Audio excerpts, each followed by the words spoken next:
Hello. Hi. Hello. Sorry, not sexy enough. Hello. How's it going?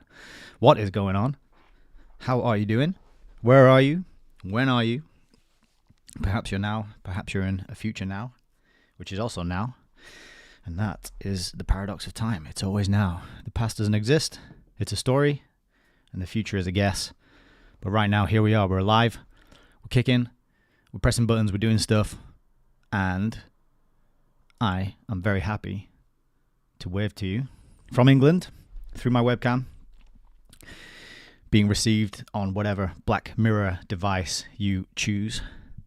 Hopefully it's one that is not ruining your life through the addictive mechanisms that are built into these kind of technologies. Hopefully it's not something that is causing you pain and strife, something that is not taking you away from your loved ones, taking you away from your goals in life. You know, hopefully you're here with me today, not to avoid your responsibilities, not to escape the things you should be doing, but to enhance that and to augment it with some knowledge and some information and some learning, because that is what I'm trying to do here on HEYS Reviews Lives. I'm trying to help people learn. I'm trying to, and I thought of this one this morning while I was in the other room over there. I'm trying to bring you the headlines so you can read between the lines. I'm taking you from the headlines to the between the lines. I don't know. I haven't quite worked it out yet, but there's something in there. It's going to be a good tagline. We're starting with headlines, and then through the course of the episode, we move beyond that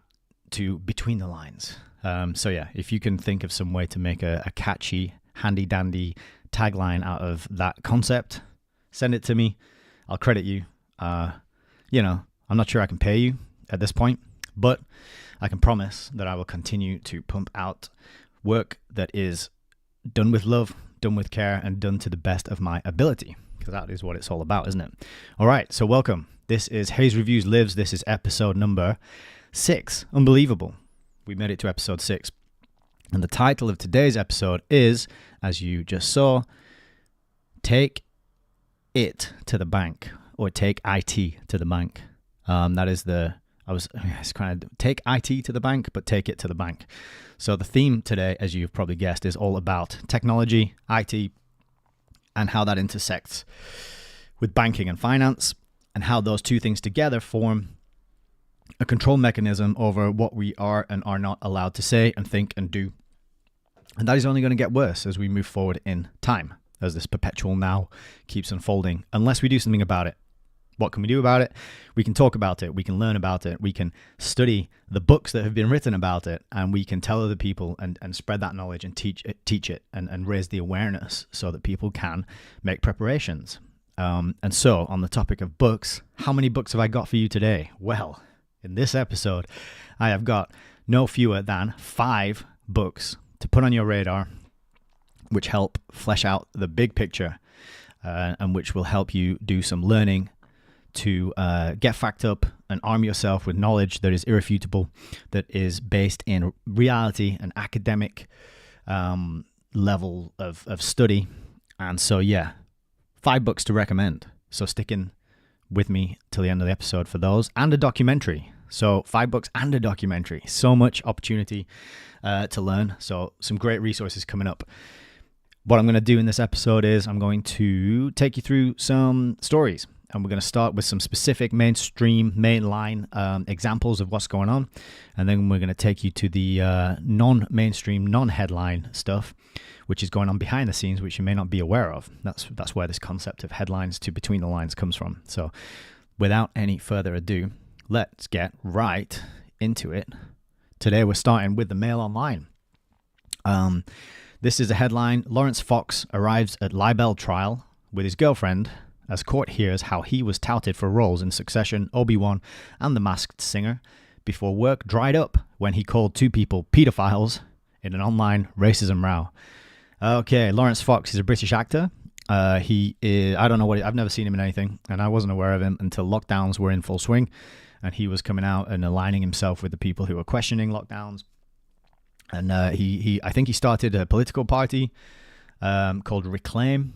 I don't know how far that went or how well that went. Probably not that well, seeing as I've heard of it since. But he's been in court And why has he been in court? Well, there's been so this is kind of confusing, right? It says here that he is in a racism row. And in the racism row, he called a couple of people pedophiles. So I don't know how pedophilia and racism connect in this sense, but maybe it started in one camp and went to the other.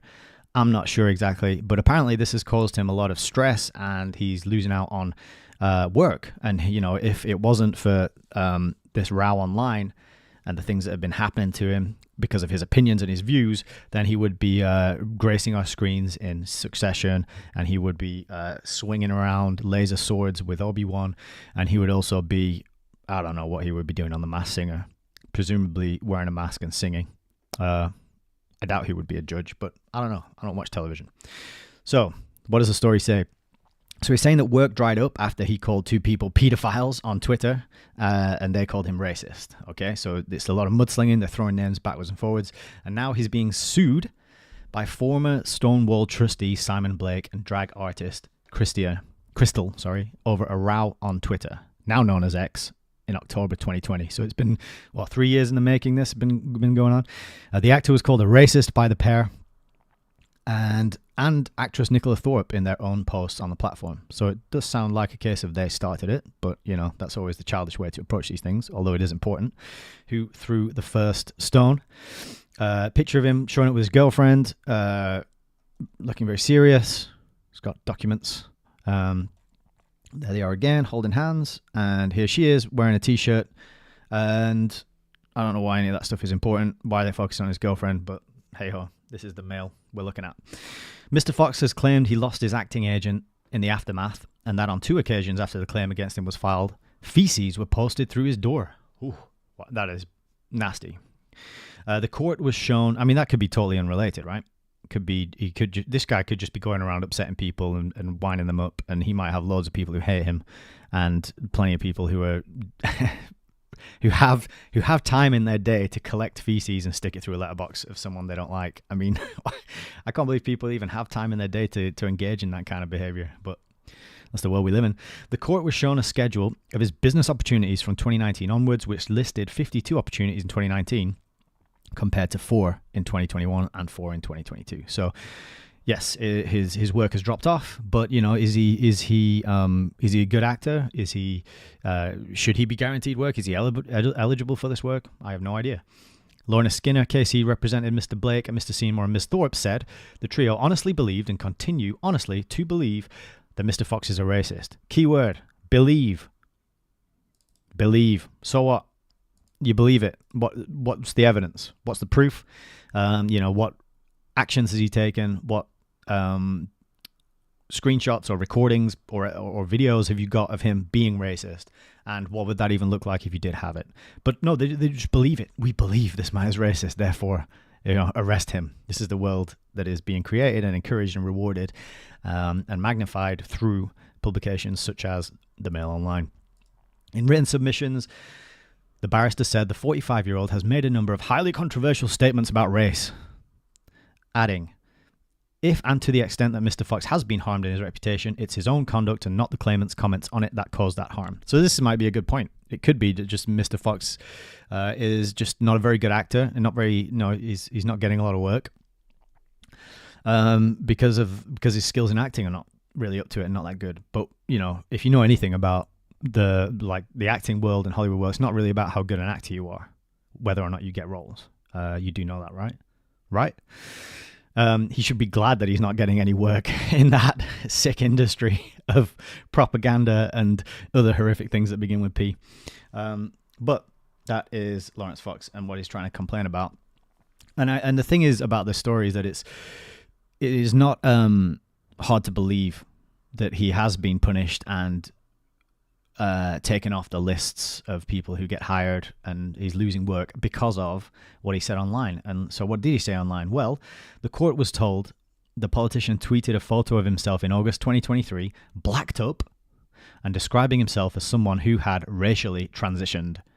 Now, I did actually find that funny because it's silly. Blacken yourself up, and then like the blacking yourself up, that's just insensitive, and at this point we kind of moved on. Our humor has matured, I think, and it's just, we know it's a stupid thing to do that some people will get upset by. But then saying that you've racially transitioned is a really great way to kind of lambast and make fun of other kinds of transitioning, and if you want more information on that whole topic, I covered that in my last live stream on Monday, episode 5, Lost in Transnation. So I thought this was funny. It gave me a giggle when I read it.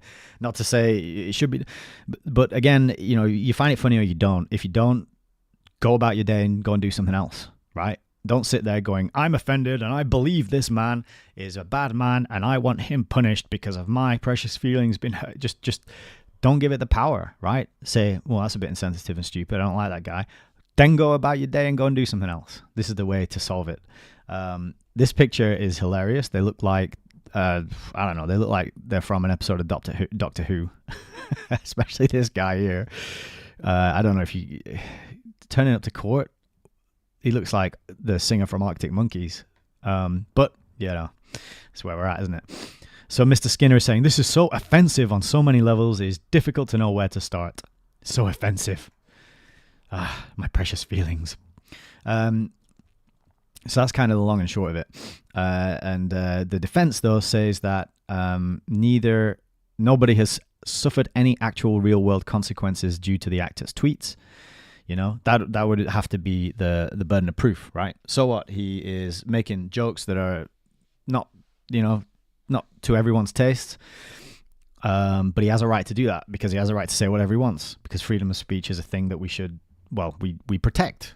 We all enjoy it. We all need to be able to say things that are unpopular with other people.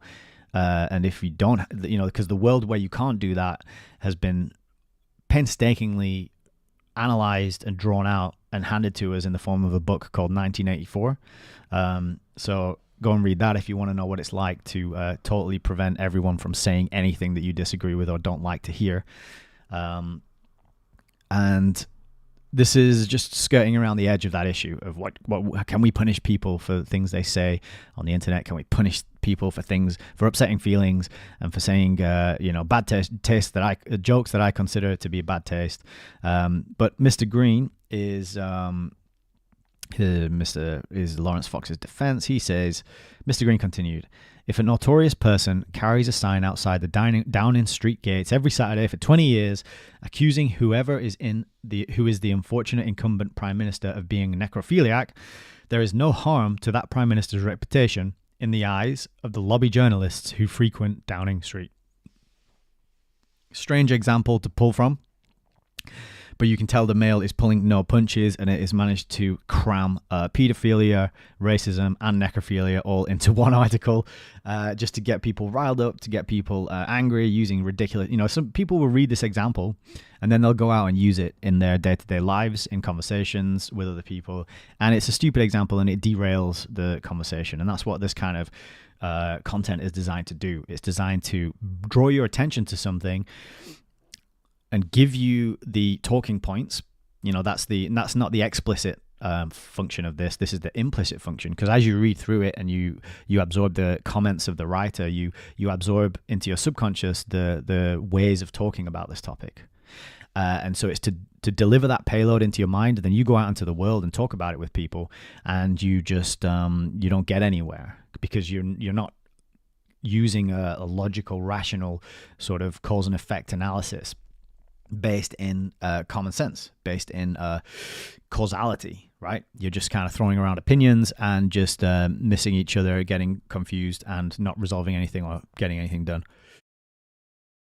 So moving on, what else have we got? So this is the Telegraph covering the same topic, and what Lawrence Fox is now claiming is that he's being debanked like Nigel Farage. The actor turned politician tells the court that his bank regularly questions legitimate transactions in the wake of a social media row. Okay, so his transactions are getting regularly questioned. And so actually this headline is a bit clickbaity because I went through and read it, and he's actually not getting debanked. They're just questioning him. What do you want to do with this money? Where do you want it? You know, what it's going to be spent on. And this is not just the Lawrence Fox thing. This is happening more and more to everybody. Like, go down to your bank, tell them you want to withdraw. You know, you've got a limit on how much you can withdraw, firstly. So, and this is to protect you, and this is to protect vulnerable people like you who need your bank to take care of you and look after you and love you. And, oh, no, don't do that. You can't do that. That's dangerous. No, bad boy, bad girl. That's dangerous. Don't do that. So they cap the amount you can withdraw from cash machines. And if you want to go into the branch, and if you can, well, first, if you can find a branch to go into and then a human to speak to once you're in that branch, and that's hard these days and harder and harder and harder. But if you can do that, you know, overcome those two first hurdles, then they'll interrogate you about, you know, what do you want to do with this money? What are you taking it out for? And it's like, well, get out of my face. It's my money. Give it to me now, right? Nope, that is not the case, as we're going to find out later in this episode. But Mr. Fox has called for a boycott of a supermarket in October. Which supermarket was it? Sainsbury's? I think it was. So, yeah, I don't know. I can't find it. But he called for the boycott of a supermarket, and then he was called a racist. So this is kind of a rehash of the story we were just looking at. The actor stated he was horrified when he be called a racist, which he later described as a career-ending word and a reputation-destroying allegation. So he's drumming it up a little bit there. There's plenty of people who've been called racist and gone on to either thrive and survive. People who build their entire careers around being racist, and you know, not least the people who are going around teaching things like critical race theory, white guilt, white privilege. This is all racism, right? It's just the racism in the opposite direction than we've been told racism exists, because we're told it exists from one colored group of people to another colored group, and it's a unidirectional thing, right? But it's not. It's a bidirectional thing, and the establishment acceptable, or the establishment, the form of racism that is accepted and pushed by the establishment. You know, people have whole careers on this. People write books and they get published and they go on speaking tours and all sorts. And that is called critical race theory, and that is white guilt, white privilege, and it is unconscious bias training, and it's in most corporations at this point. But that's allowed. So it's not a career-ending word, and it's not a reputation-destroying allegation. You are just doing the wrong kind of racism. You need to do the other kind of racism, because the kind of racism that he's been accused of is the wrong kind. But he needs to do the other kind, and it'll be fine. So he continued. It was very hurtful. Oh, Lawrence, your feelings. Firstly, as it is not true, and secondly, because it was baseless. It felt as if the claimants had posted it to try and destroy me. I felt that one of the most important things I had in this world was my good name, and they were trying to ruin it. So a lot of feelings. He's got hurt feelings. The Flight of the Conchords did a whole song about I've got hurt feelings, you know, and they did a whole song about I'm not crying, it's just been raining on my face. Really good songs. Check them out. Maybe someone should send those to Lawrence Fox. But yeah, his feelings are hurt. So you can see that in both these articles, it's all about feelings and beliefs. Right? When you boil it down, you and only you are responsible for your feelings and your beliefs. You do not get to like impose your feelings and beliefs on the rest of the world and expect everyone around you to fall in line, to respect, to obey your feelings and your beliefs. Right? You're responsible for them. You need to claim that responsibility.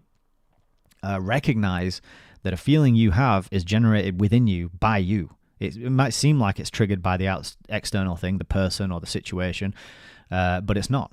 Ultimately, the buck stops with you, because you're the person who generates that feeling within you through your biochemistry, through your thoughts, through the way you respond to that stimuli, right? So this is the key thing. You got to learn to respond. That's why it's response ability. It's that ability to respond, and you need to master that ability, because we all have it, to respond accordingly and appropriately. And if somebody says bad words, and if somebody calls you names, I know it's tough. I know it's very upsetting, but grow up and deal with it like an adult. Laugh at it, tease it, don't retaliate. It's not an eye for an eye type thing. You got to realize that the people who are doing that, the people who are trying to hurt your feelings, your precious feelings, and manipulate you with words, they're idiots and morons, and they just need to be treated as such and laughed at, and you know, if you can open a line of communication to show them how the things they're saying and doing are stupid, then that would be really good, and you can come to some common understanding. A lot of times you can't. A lot of times you just got to move on with your life and go and focus on the things that are important, that are productive, and that are useful, instead of just, hiding under your duvet because someone hurt your feelings by calling you a bad name. You got to be tougher than that. Well, I would sincerely encourage you to be tougher than that. I'm not here to tell you what to do, but I think you'll have a better life for sure if you practice a bit of stoicism in the face of, name calling and hurt feelings. So he is, what's going on? I've even forgot where we are at in this story because of that rant. Yeah, so he's claiming he's been debanked, and he's not really. But I didn't know this about him. He was married to Billie Piper. She was kind of like the UK's Britney Spears. She also became an actor in Doctor Who at one point. She was a sidekick. He said that Billie Piper, his former wife, was concerned, again, that their 2 children were no longer safe in the house. Adding, I thought she had every right to feel that way. Every mother would be worried.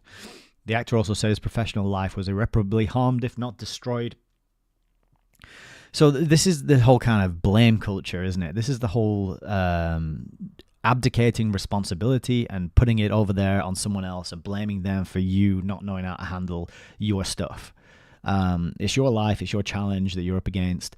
And in this day and age, if you post this kind of stuff to any social media, it's going to have blowback. This is the world we live in now. The world we live in is employers will scan social media. And as we're going to learn in a later episode, banks are starting to do that too. And of course, friends and family and people who are jealous of you and people don't like you and people who want to bring you down, especially if you're a public figure in the public eye.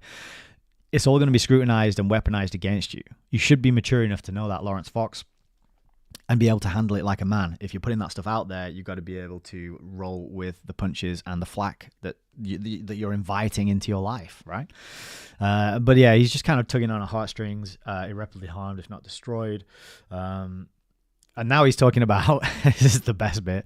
So this guy, I mean, he's a mainstream British actor. He's been all sorts of stuff, big TV shows that are on the BBC and the ITV and these big channels, complaining that he couldn't get a mortgage.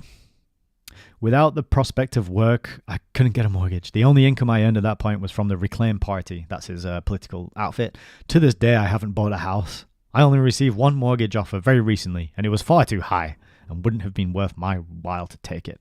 Well, Lawrence Fox, join the PART. Why? Because the plan is to stop people owning homes, right? This is what we're going to learn about later in this episode when I get to the crescendo. So, but the fact that it's even hitting this guy, big name, mainstream guy, married to a pop star, a big actress, he's tugging on a heartstring saying he couldn't get a mortgage. Well, everyone in my age and under is pretty much in the same boat. Right, it's happening to everyone, and it's happening by design. So maybe Lawrence Fox will join the cause and start, watching my videos and spreading awareness about what is actually going on and the reasons for it, instead of just whining about it and trying to drum up some sympathy so people will donate money to him to help him get a mortgage. All right, moving on. Mail Online. So continuing with the theme of banking, this is Britain's biggest banks likened to communist China, after it is found their privacy policies allow them to monitor their customers' behavior on social media. So I kind of did a little spoiler alert in the last story there. But yeah, NatWest, Lloyds, HSBC, and Barclays, the 4 biggest banks. And HSBC is a really interesting one in particular. Hong Kong, Shanghai Bank. Super shady, involved in all sorts of dodgy stuff, but that's a topic for another episode. They have refused to deny that they track users. Other major lenders said they may check social media in special circumstances. So in a lot of these cases, we get these modal verbs: may, should, could, would. We may do it. It kind of means they will do it.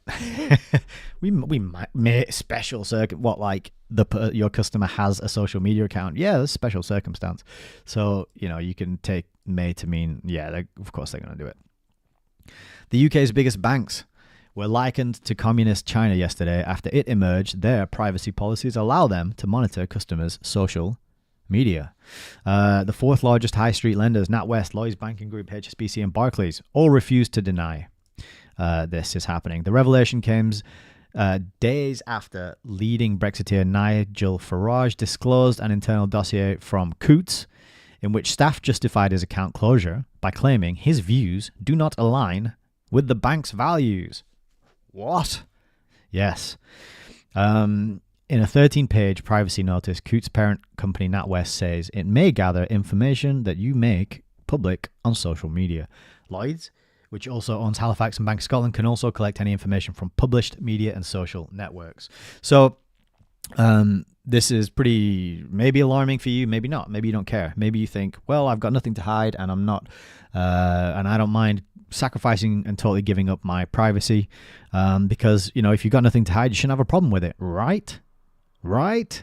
Well, let me just draw your attention to the book 1984. Once again, another one as well is the book We by Yevgeny Zamyatin, which was written before 1984. And everyone lives in glass apartments, so you can see through the walls at all times into everybody else's apartment. It's a pretty interesting concept, which we will see is kind of what is being done to us, but not glass walls. It's just lenses and cameras in our devices that we're surrounded by at all times every day, and microphones.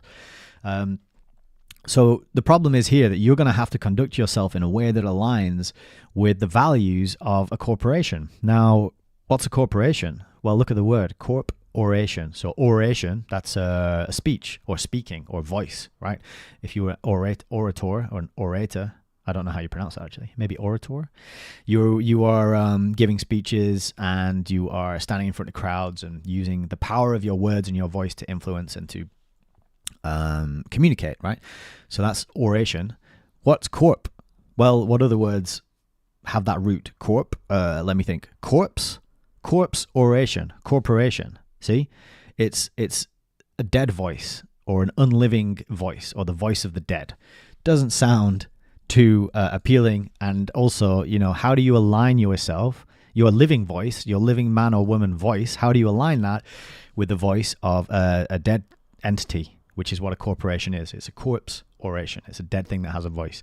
You can't. It's a catch-22 lose-lose battle. And this is why more instances of this are going to be coming up and more people are going to fall foul when they just get a message saying, yeah, we closed your bank account because the thing you said doesn't align with the thing we want you to say. So there's going to be more of this happening. Nigel Farage is kind of a canary in the coal mine, and they picked him because he's a really divisive figure. A lot of people hate him. A lot of people have been trained to hate him by the mainstream media. It's not that they've considered what he's talking about and what he's about and made an informed decision. They've been trained to dislike him because that's the way he's been portrayed. And so when it happens to him, you've got half the people going, "Oh, good, he deserves it. He's a bit of a bugger, and I don't like him, and I'm really glad that happens to him." And this is the way these kind of things are done, right? They'll do it first to somebody who's divisive. That splits people because some people are like, yeah, that's really even though I don't like the guy, it's concerning. And then the other half of people are going, no, it's great. He's a terrible person. It's a good thing to happen to him. That divides people, but it makes the thing unresolved. And so what we find out is HSBC's privacy notice is able to monitor information that relates to your social interactions, such as your communications via social media between individuals, organizations, and prospects. Barclays admits it can collect information about you, such as your actions on our social media pages or through the social media. Other major lenders, including Nationwide, Santander, and Virgin Money, have also said they might check it in special circumstances. Metro Bank said it will occasionally obtain from publicly available sources such as social media sites. And Mr. Farage, what does he say? He says, I don't want to live in communist China, yet increasingly we are. The banks are out of control and need to be brought to heel. People will be horrified by this. Tory former Minister Gareth Johnson said, this smacks of a big brother approach from the banks. I cannot see what anybody's social media activities have to do with their bank. Yeah, I'm in agreement with that pretty much. I think that what you say on social media, like the bank is offering a service. And yes, if you are, trying to encourage terrible crimes, if you are sort of openly being hostile and calling for, I don't know, let's say the eradication or ethnic cleansing of a specific group of people, the violent murder of a specific group of people who live in a certain place that I won't talk about on this stream. Maybe there should be some scrutiny over your access to funds, but that is kind of the realm of, like, I don't know, the police, isn't it?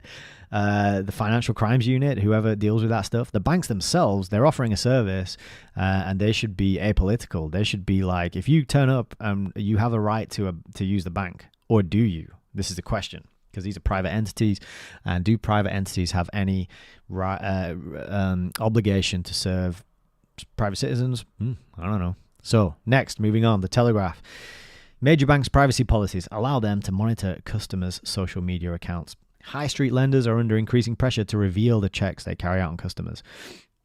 So they've introduced this very quietly.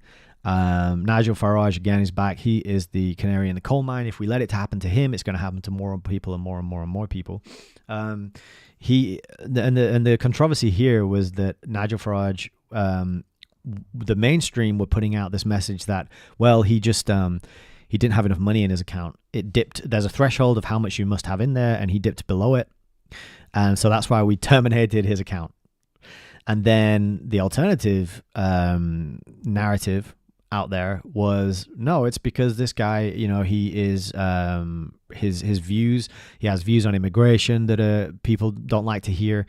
He has other views about government overreach and incompetency and mistakes and holding them to account. And he's a very outspoken guy. I don't know him so well. I assume, like I do with all public figures, that they're actors reading from a script and they have a role to play, which is, provable and the case. But he is controversial.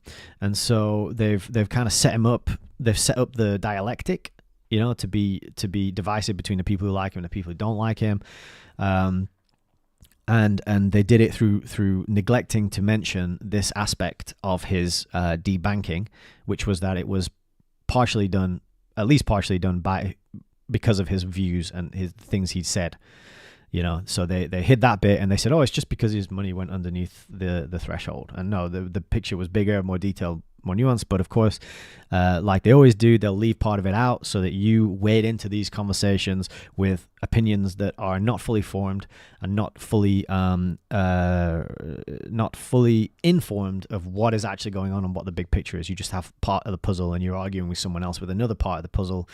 And those two pieces, they don't fit together because you need like 3 or 4 pieces between them to bridge to make them fit together. There you go. Jigsaw metaphor. Boom. The Telegraph can reveal that 3 more banks are being scrutinized by the Treasury amid claims accounts have closed because of customers' political views. So it's, like I said, it's going on. It's going to happen more and more if this case goes forward. The specifics of the case is being looked at by officials are not known. However, the political parties Reform UK, so I think that was Lauren Fox's gig, and the Brexit Party are both understood to have had difficulties with their accounts with Metro Bank. Difficulties. Yeah, we can't have populist parties that are overtly and openly changing things to benefit the people who live here in this country. Can't have them. We've got to defund them. We've got to make sure they don't gain any traction or any momentum by locking up their accounts. This is the kind of economic warfare that's being done to stifle and quash dissent and to prevent people from organizing and making any change through the mainstream mechanisms of change. We're told that, if you don't like the way things are run, start your own party and tour and gain support, and then it's democracy, right? So you can start, anybody can get in the Prime Minister, get into the Houses of Parliament, become an MP. So if you don't like the way things are run, nobody's stopping you. It's a free country. Go out there, start your own party, get some donors, get everyone together, do some speeches, drum up support. Tell people what you're about, and then you can do that democratically. Oh, but wait, you can't. But you can't have access to banking while you do that. You're not allowed to have money. You have to do it without money and banking. But other than that, it's a free country, and you have the total ability to go out and change things. Start your own political party. Just don't expect to be able to use money or banking in that effort, right? It recently emerged that Yorkshire Building Society closed the account of Reverend Richard Fothergill days after he wrote to the bank complaining about its messaging for Pride Month. Right, so you're not allowed to oppose Pride Month. The whole month, the Rainbow Month, the month of bravery and celebration, and one of the most, I would say, amplified and emphasized movements we have in the modern day for a very small minority of people. A whole month. But you can't complain about that. That's not allowed. You get your bank. You're not allowed access to money and banking if you complain about that, or if you oppose that, or if you've got some uncomfortable feelings about that. Feelings. I shouldn't mention feelings after my previous rant, but you get the point. Richard Tice, the Reform UK leader, has also told The Telegraph that his American Express account was suspended for another number of weeks earlier this year. So, they're coming after the people. They don't want to have a platform or a voice or the ability to make money because they want to silence them. They want to shut them up. And they don't want you to realize that there are people out there with these kind of messages, with these sort of alternative narratives and new ways of thinking about things and looking at things and doing things. I'm just going to turn my volume down slightly because a little red light popped up there. Sorry if I'm getting too excited and loud today. Watching social media, NatWest, which is 39% owned by a taxpayer. I didn't know that. It's good to know. Did not answer questions about whether it regularly looks at customers' social media. So they just said no comment. But in a 13-page privacy notice, it said it may gather information that you make public on social media. Lloyds Banking Group, they're getting information from published media and social networks. So they're all doing it. Basically, they are all gathering that stuff and they're taking into account. And this is, the next stage of this is going to be a nationwide or a global, eventually, social credit system where everything you say and do online and put out in the public domain will feed into some sort of score. And that score is going to dictate what you are and are not allowed to do, what you're allowed to buy, where you're allowed to go. Can you get a mortgage? Can you get a loan? Can you buy a house? Can you get a train ticket? Can you buy a car? All these kind of things are going to be tied into this number, which is generated by what you do and say online. And that is not even controversial. I mean, that is just out there and it's happening. I'm going to give you some resources where you can learn more about that very soon. So, NatWest CEO resigns after serious error in Farage fiasco. So, this is pretty interesting. I just wanted to throw it in there because this is a Reuters article and it does admit some things which people will kind of get incredulous at. But this is Alison Rose. She stepped down with immediate effect on Wednesday. This is back earlier in the year, July. Serious error in judgment because she discussed the former Brexit Party leader Nigel Farage's relationship with the bank with a BBC journalist. So the CEO of the bank is talking to a BBC journalist about her clients and customers' banking. So this is allowed to be done because Nigel Farage is a bad man and people don't like him. So it's okay. Don't forget that. But NatWest shares were down because of this. So that's good. The market has spoken that the market should not accept this kind of behavior and I shouldn't be using that word, but it's good to see the market responding to this kind of occurrence, right? Because it's extremely alarming and it can happen to anybody. But, Nigel Farage, we don't like him, so it's fine.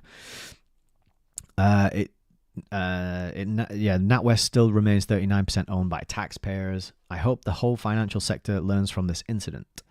Keir Starmer, the opposition of the Labour Party, the leader of the Labour Party, told a BBC radio phone-in that Rose was right to resign and said no one should be refused banking services over their political views. That is a quote to keep an eye on if they get in, if Labour take over next year, which is very likely because we've had a lot of Tories for a long time and people are sort of fed up with that. And they want to change because maybe if we just vote harder, things will improve. But I would like to see if this kind of pattern gets rolled back or changes under the Labour Party. Nigel Farage's experience shows why data protection rights remain so important. Yeah, okay. I think at this point it's worth mentioning that it's not about rights. Okay, they always tell, here's a privacy policy. Here's what we do with your data. You have the right to ... No, you don't have the right. You have the responsibility. You have the ability to respond. You have to learn about privacy, learn about data collection, learn about how to protect yourself because it is on you, right? These corporations, these corpse orations, the voice of the dead, they have no interest in protecting you, the living man or woman out there. They are here to, what do zombies do?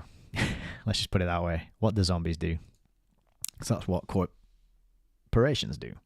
There's an overlap there. There's a reason why the zombie trope is so popular and pushed on us through countless TV shows and comic book series and films and computer games, right? Okay, but you got to take steps to protect yourself. It's about your ability to respond to this information and what's happening. So we learn a little bit more about Rose. She had a 30-year career, and she was made a dame. Dame. For services to the financial sector.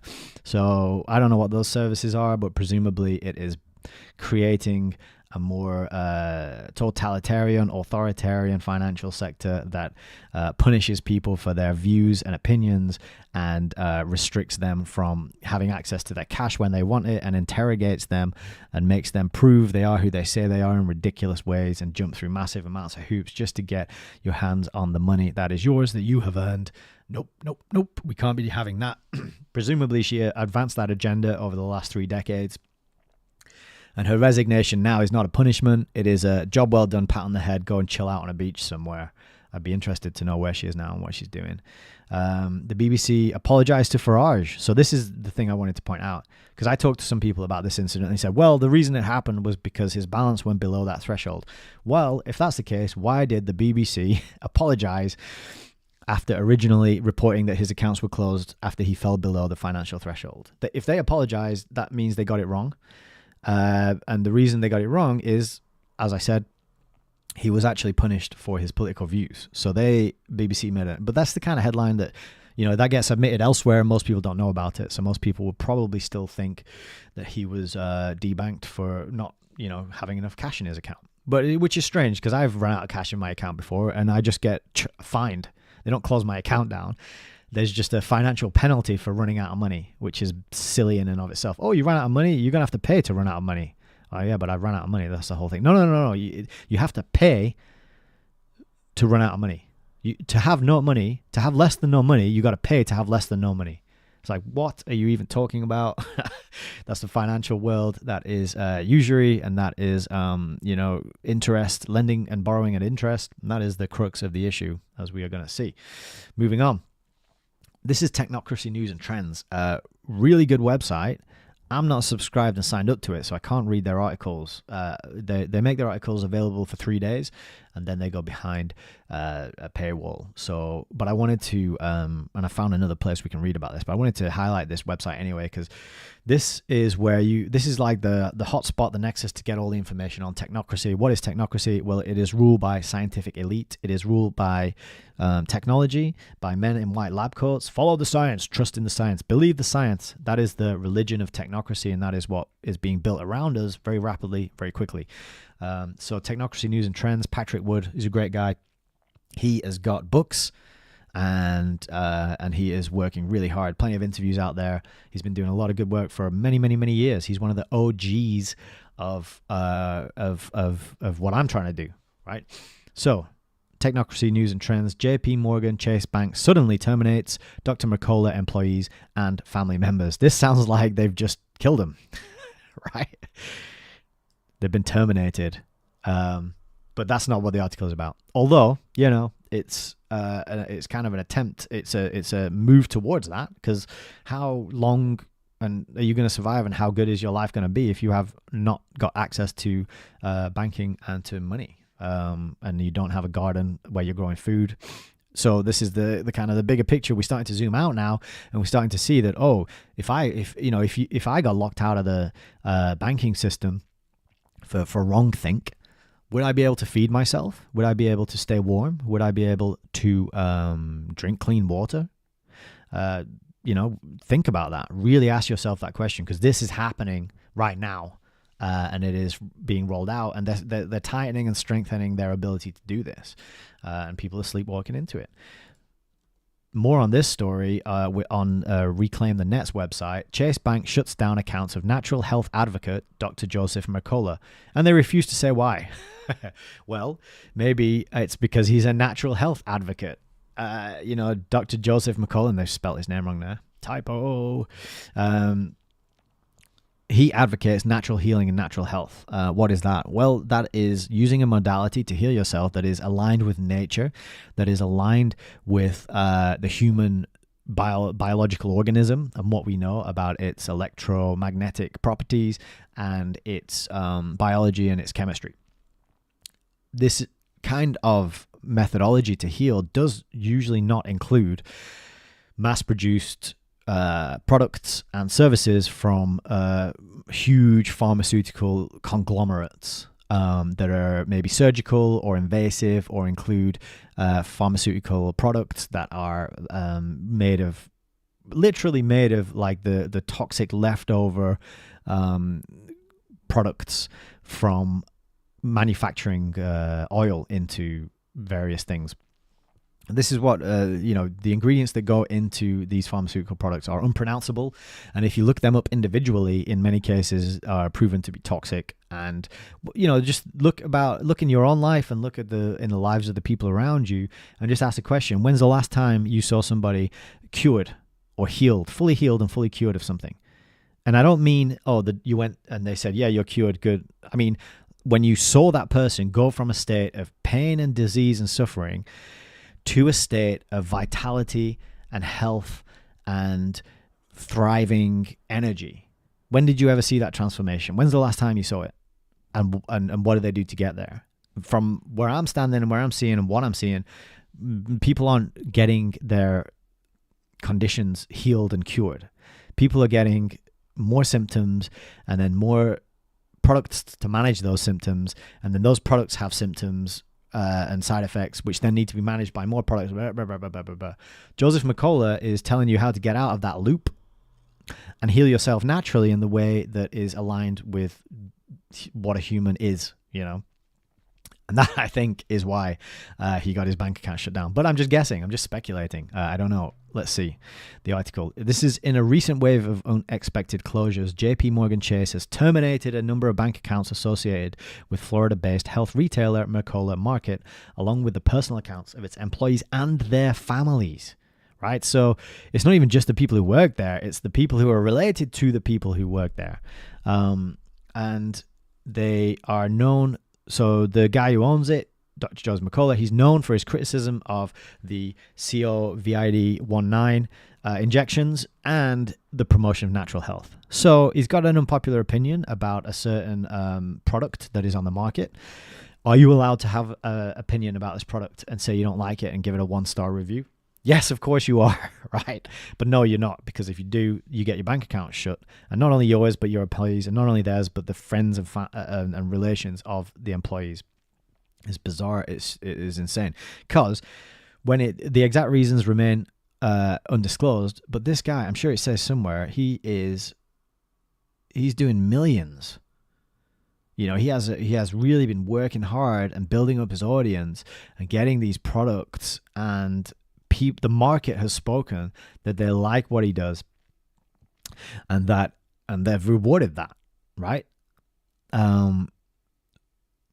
To give an example, the ContraPoint with the CV19 injections, the market did not speak on them. It was not a fair fight. It was we'll sack you if you don't get one type of situation. It was you can't go on holiday unless you get one type of situation. It was have a free donut when you get one. In Europe, they were even having sex workers to give a free, I don't want to say it. I don't know what it was, but one of those, one of the jobs that they do, giving one of those free to people who came in to get one. It was coercion. It was temptation. It was not fully informed consent, right? There was all of these other shady tactics, psychological tactics, threats, implications of what could happen to you if you don't get it. McCullough, on the other hand, he is just putting out education. He is educating his audience. He is going onto podcasts. He's talking to them. He's teaching them. He's empowering them with information and allowing them to make their own mind up. And they decide to go to him and to buy his products and his services and to learn from him. He's not blackmailing anyone. He's not threatening them. He's not coercing them or bribing them with donuts and blowjobs. And he is not engaging any of these shady selling practices. And yet he gets his his bank accounts shut down. So Chase continues to not talk about why they did that. So everyone has to guess. And, as a side point, I might say when politicians and when corporations refuse to disclose their reasons for their actions, that is what leads to having to come up with theories. Because if you hide things and you keep things secret and you keep information away from us, then we have to guess. And that is the primary driver of people theorizing about the conspiracies that are going on out there, right? It's because there's no transparency, there's no accountability, and there is no just open policy to sharing and disclosing the what, the who, the why, the when, the how. So we have to guess, right? That's why people have to theorize. So I was mistaken. It's not in this article where it talks about how much money he was pushing through, but apparently I read somewhere it was a lot. So Mercola, massive, an asset. He's contributing to the economy. He is an entrepreneur. He's helping people, and he's doing it in a way that is with integrity and excellence, and he gets his bank shut down. That is the world we are living in, ladies and gentlemen. So what is the world we're living in? Well, this is the first of today's 5 books. The first of today's 5 books. Aren't you excited? I know I told you I would tell you about 5 books, and you've been like, Nick hasn't even mentioned 1 book yet. Well, here's number 1 of 5, The Evil Twins of Technocracy and Transhumanism. So this is Patrick Wood's book, and he is the creator of Technocracy News and Trends, which is, as I mentioned, a fantastic resource. What is the blurb? What is this book about? Technocracy and transhumanism have become allies in the quest to conquer humanity, nature, and the world system. So remember, Mercola, he's teaching you how to align your health and your well-being with nature. That is being undermined. That is not what the mainstream anything does or tells you to do or teaches you to do or explains to you, right? Because they got products and they want to make money from those products, and they don't care if they want to hook people on the products, right? Because if the product was so good, it would be a one use and you're done, you're cured, and you're losing customers. So the way you got to look at it is like, is this business drumming up more business and getting bigger? In which case they have an incentive to not solve the problem that they say they're solving. Right, because every business or every product is there to solve a problem. It's to help somebody get a result they don't have or get rid of a problem that they don't want. And that'll sound familiar to any of my autonomy friends. And if the product that you're using or being encouraged to use or being sold does not solve that problem, then it's a dodgy dud product and you shouldn't be using it. But these companies and organizations that get so big, they rely on not solving that problem. They want more people to have that problem so that they can sell more of their product. So you see what I'm getting at with this. And so this is why they divorce you from nature. They divorce you from things like getting out in nature, getting your feet in the soil, on the dirt, getting wind on your skin, getting sunlight into your eyes and on your skin, cold water swimming in natural lakes and rivers and going into the ocean. And these kind of places are extremely healing. We are born of the land and we belong in nature, not in our little boxed rooms surrounded by toxic chemicals, plastic and screens and fake lights and all this nonsense. So technocracy and transhumanism are the 2 words that best sum this push to divorce us from nature, to divorce us from our biology and ourselves as humans. And underlying this is the evil philosophy of scientism, which is the worship of science. And this is absolutely key and critical. Scientism is one of the religions of our day, right? It is a religion. Why? Because people believe in it and they trust in it, and they roll out Neil deGrasse Tyson and Brian Cox here in the UK and other white coat boffins, Bill Gates, and these are like the gods and the arbiters of truth and rationality, and they know and just believe and trust in everything they say, and they're going to dazzle you with big numbers. They love dazzling you with big numbers. Ooh, big numbers and computer models and graphs and data and charts. And it's a faith-based religion. You got to have faith that these people know what they're talking about and are telling you the truth, and you just have to believe it. Like in the old days, you had to go along to listen to the priest, and you just had to have faith and believe that priest knew what he was talking about and had a direct line to God and was there on behalf of God. You had to believe it and have faith because you couldn't prove it. There's no way to prove it. Well, in the case of science, there is a way to prove it and question it, and that is what science is to be incredulous and skeptical and not believe something until you test it and understand it and prove it for yourself. That is science, right? So the science is never settled. It's not something you follow. It's not something you believe. It's not something you trust. It's something you do. You do science.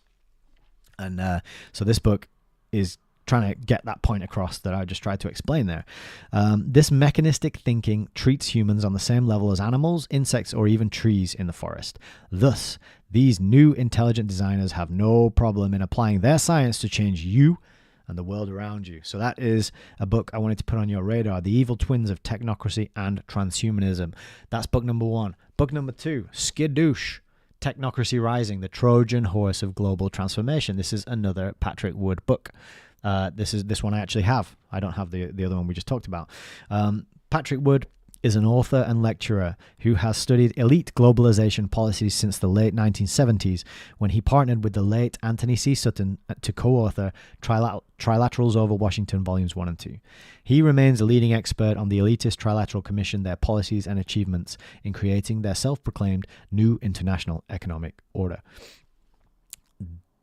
Guys like Patrick Wood and Anthony Sutton, they are the OGs. They are the people who are doing the rigorous academic quality level research that is undeniable and hard to refute. And you have to be incredulous. You have to not believe what I'm telling you and go and get these books and read them for yourself and debunk them yourself. That is science, right?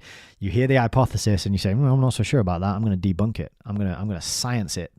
And then check it out, read it, look into it, read around widely, and then see what makes sense and what resonates and what is provable.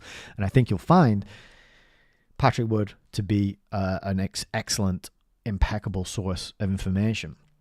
Moving on with the show, The Great Debanking, Global, Draconian, and Devastating. So this is an article from Technocracy News, but it's on blacklistednews.com, which is a website that I am enjoying more and more. There's a bit of good news just off to the right there. You can see that.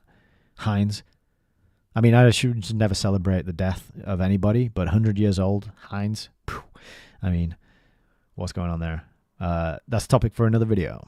So Patrick Wood is telling us here, the global banking cartel has risen to the surface as the real driver of globalization, technocracy, and the Great Reset. So it's all well and good talking about transhumanism and technocracy, but where are they coming from and who's pushing them and how are they doing it? This is the next question. In 1973, commercial banks populated the ranks of organizations like the Trilateral Commission. In 2023, they have been replaced by the central banks themselves. So this is a key thing to know about the central banks. Not every, but most countries have got one. If you don't have one, you probably got one on its way. And if you want to study the history of countries and leaders who refused central banks, that is a very interesting history to look at. I will say nothing further on that for now. Let's carry on with the article. There is a hierarchy in the banking system where the Bank for International Settlements sits at the apex, dishing out policies to individual central banks of member states, which in turn dish out policies to those commercial and investment banks in their respective countries. We know for certain that the BIS is driving the stampede toward a cashless society with central bank digital currencies. According to its own website, the BIS Innovation Hub develops public goods in the technology space to support central banks and improve the functioning of the financial system. We have centers around the world and a global network of central bank experts on innovation. Bank for International Settlements. Have you heard of this? Do you know what this is? Maybe I didn't know what this was until, a year or two ago. So I'm going to give you two resources. Well, more than that, actually, in the next slide. We're going to just park that for the minute. We're going to come back to Bank for International Settlements. Carrying on with the article, there are at least 7 such innovation hub centers around the world that are equipped with financial technology and development tools. So these are trialing and progress and building this central bank digital currency. So remember, central banks are at the heart of transhumanism and technocracy, and they want to make a digital currency. Right now we have fiat currency, which is coins and bits of paper with fancy printing, and they want to get rid of that, and they want money to be digital. So this means that, you know, we're part of the way there anyway, because most people just pay with a card and a beep, just scan it, or maybe your phone, you have it programmed and you go beep, and you never actually move around coins and notes. You're not moving cash around, you're just moving ones and zeros digitally from one place to another place, right? So we're halfway there already, but they want to finalize this. They want to remove the cash aspect, get rid of that. Boom. No, we don't. Because why? Because you can't track it. Right? They can't track cash transactions. You can go and buy stuff and they don't know about it, because you meet that person, you say, hey, I want that thing. And they say, yeah, sure, I want that cash. And then you exchange it and you go in merry way. And there's no record of it. Once cash is gone, every single transaction is going to be logged. Right? And we've already seen that banks are shutting people down for speaking their opinion and for saying something on social media, and for just having an unpopular opinion. Imagine what they're going to do to you when they can track and trace every single transaction that you make ever for anything. What are they going to do with that data? It's all going to be held against your name, and it's all going to feed into what? What's the purpose of it? These are the questions we need to be asking. Patrick Wood has answers for us. So he's telling us here in the article a little about debanking. When debanking occurs, the bank accounts of targeted individuals or companies are summarily closed. No reason is given, but neither has any illegal activity been observed. If a customer is engaged in illegal activity like money laundering, illicit drugs, human trafficking, etc., a closure may well be justified, but not with debanking. So you saw in the previous article, Chase Bank, they wouldn't give a reason as to why they closed Mercola's banks and his employees and their families. And NatWest were struggling to be open and honest and transparent about why they shut down Nigel Farage's bank. And now Lawrence Fox, at the start of the episode, we saw that he is having a lot of scrutiny placed on what he's doing with his money and why he's withdrawing cash.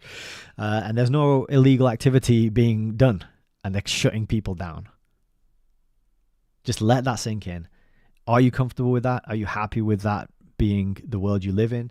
The future generations are going to grow up in? Maybe you have children. Maybe you don't have children. Even if you don't have children, think about the world that they're going to inherit, that you are leaving behind for them. Please. I'm not telling you what to do, but I just, I get passionate and fired up about these things. Whoa, okay, breathe, calm down. Mercola is not engaged in any illegal activity, but he is a fierce and influential critic of big pharma, technocracy, the United Nations, the World Economic Forum, and globalization in general. So I think Chase Bank, I think we know why Mercola was shut down, and Chase Bank just didn't want to say it. They didn't want to say the quiet part out loud.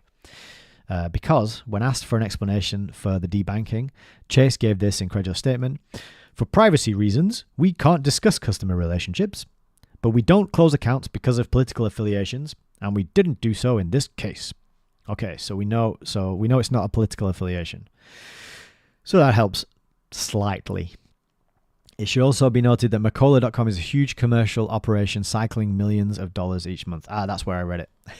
So yeah, they're an asset. They're a boon to the economy. They're providing jobs. They're helping people. The market wants to use their products and services, and he's built this empire for himself through real hard work and graft. It's the kind of thing you can't do without being open and honest and transparent, right? If you're not going to use the fraudulent, coercive methods of big pharma and governments that were used against us during lockdowns, you got to do it with integrity and excellence.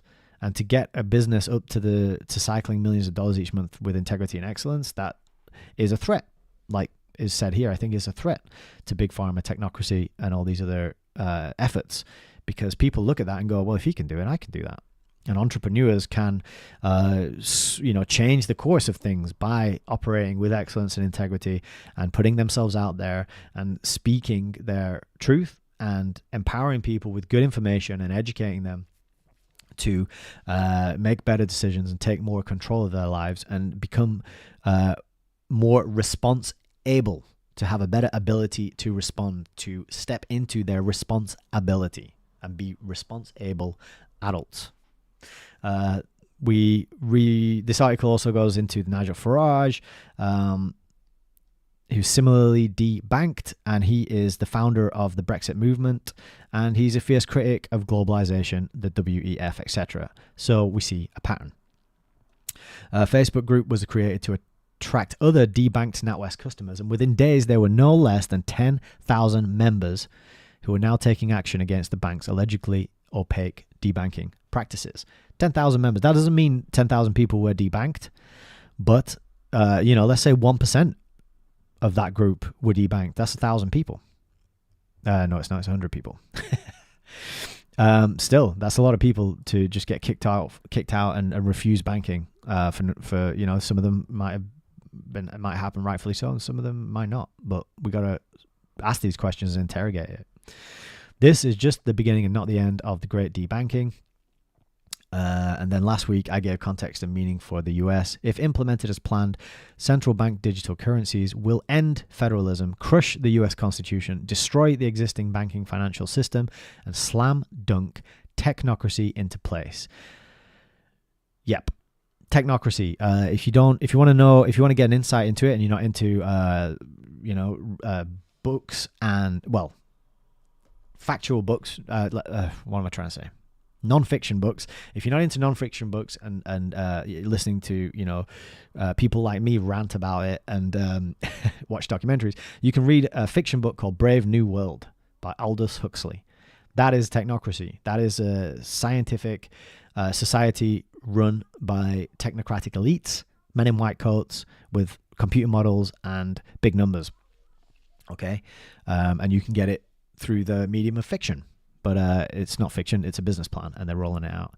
So now we know for certain that it is global, which means that marching instructions came from a higher level, the Bank for International Settlements. So this is key, so key that I highlighted it in purple, and I'll just cycle through all the different colors now so I can kind of even emphasize it even more. Bank for International Settlements. What is that all about? Where can we learn about it? I hear you asking, Nick, I've never heard of that before. Is that something I should know about? Yes, it is. Oh, well, if that's the case, Nick, where? How can I learn more about the Bank for International Settlements? Boom. This is where you can learn more about it. Tragedy and Hope, A History of the World in Our Time by Carol Quigley, published in 1966. You can get this on abebooks.co.uk or, any of the other, the country where you live. And it's only, £2,231. Bargain. Grab it, preserve it, add it to your no, I'm just kidding. Yeah, crazy. Why is this book so expensive? Well, interesting question. I'm glad you asked. That's a story for another time, and there are other people who tell it better than I do. But this is the book that is extremely critical because it is a foundational piece of the big picture. And I just so happen to, over here, my right hand side, have this copy, which is not a first edition, but it is a second edition. And I did think I was buying a first edition when I bought this, and then when it got here and it turned out to be a second edition, I was slightly disappointed, but not surprised because I hadn't paid anywhere near the price of the first edition cost. So I thought I was getting a cheeky good deal there, but actually it turned out to be just a good deal, not a cheeky good deal. So what does Tragedy and Hope have to say about the Bank for International Settlements? Well, I'm going to tell you, but before I do, we should mention a little bit about the author, Carol Quigley. He was, I think I can read about him on the back here, or on the inside. Carol Quigley, professor of history at the Foreign Service School of Georgetown University, formerly taught at Princeton and Harvard. He has done research in the archives of France, Italy, and England, and is the author of the widely praised Evolution of Civilizations. A member of the editorial board of the monthly Current History, he is a frequent lecturer and consultant for public and semi-public agencies. He is a member of the American Association for the Advancement of Science, the American Anthropological Association, and the American Economic Association, as well as various historical associations. He has been a lecturer on Russian history at the Industrial College of the Armed Forces since 1951, and on Africa at the Brookings Institution since 1961, and has lectured at many other places, including the U.S. Naval Weapons Laboratory, the Foreign Service Institute of the State Department, and the Naval College at Norfolk, Virginia. In 1958, he was a consultant to the Congressional Select Committee, which set up the present National Space Agency. He was a collaborator in history to the Smithsonian Institution after 1957 in connection with the establishment of its new Museum of History and Technology. In the summer of 1964, he went to the Navy Postgraduate School, Monterey, California, as consultant to Project Seabed, which tried to visualize what American weapons systems would be like in 12 years. Carroll Quigley, conspiracy theorist extraordinaire. Obviously, this guy has no idea what he's talking about, and he's not well respected, celebrated, and highly sought after in his field. I'm being facetious. So, as you can see, this is a ridiculously huge book. And no, I have not read it all. But the point of having these books is not to read every single page. The point of having these books is to flick to the back. And this is where I wish I had a book cam. And I'll give you a little, a little teaser right now that thanks to the very generous donation of a viewer, I am actually going to be buying a book cam very soon. And that is going to make things extra awesome for us. So what you do is you get the book like this, and then you go to the index, and then you look up the Bank for International Settlements. BBBBB, BBBBB, B, Bank of England, Bank of France, Bankers Trust, Bank for International Settlements. And next to that, there's some numbers. And those numbers are page references. So page 310, page 312, page 324 to 325, and page 512 to 513. So we got quite a few references there, 4 separate references in this epic tome, which I've marked with little white index cards there. And so let's just have a little look about the Bank of International Settlements. Oh, we've got a whole paragraph here that I've highlighted. So this is in, let's have a look. This is in the chapter Versailles System and Return to Normalcy. So this is after the this is dealing with the reparations plan and after World War I. The deal embodied in the Young Plan, named after the American Owen D. Young, who served as chairman of the committee which drew up the new agreements. 20 governments signed those agreements in January 1930. The agreement with Germany provided for reparations to be paid for 59 years at rates rising from 1.7 billion marks in 1913 to a peak of 2.4 billion marks in 1966, and then declining to less than $1 billion in 1988. The earmarked sources of funds in Germany were abolished except for 660 million marks a year, which could be commercialized, and all protection of Germany's foreign exchange position was ended by placing the responsibility for transferring reparations from marks to foreign currencies squarely on Germany. To assist in this task, a new private bank called the Bank for International Settlements was established in Switzerland at Basel. Owned by the chief central banks of the world and holding accounts for each of them, the Bank for International Settlements was to serve as a central banker's bank and allow international payments to be made by merely shifting credits from one country's account to another on the books of the bank. All right, so esteemed historian Carroll Quigley tells us the Bank for International Settlements is a central banker's bank. So this could be why the rollout of this technocracy and this debanking thing is occurring. Let's put this back up on the screen so you can have a look at what I'm reading from. Page 324. In the same, no, this is another chapter. Finance, Commercial Policy, and Business Activity, page 324.